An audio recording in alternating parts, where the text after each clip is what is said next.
Kwa kiswangu. Sikia basi mimi nimekumisi kweli yani nataka tukakumbushie.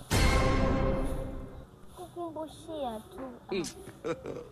God have mercy upon us. Nataka tukakumbushie yani. Sielewi hapa na ukarakata. Si unajua hata nanyewe Valentine Day sielewi. Ndio hata useme Valentine. Maana sina hata nguo za Valentine Day. Hauna nguo za Valentine Day?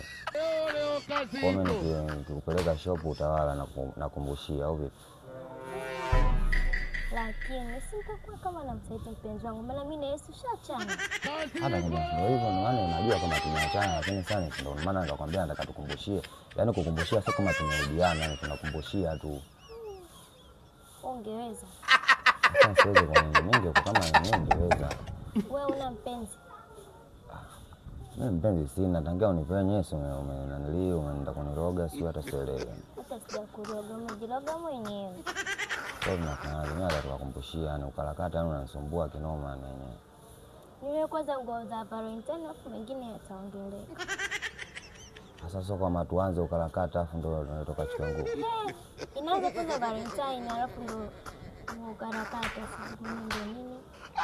Ukarakata ni ukweli yani sio kama nini ujue. Sijui ndio. Tuanze kwanza na nguo. Na nguo?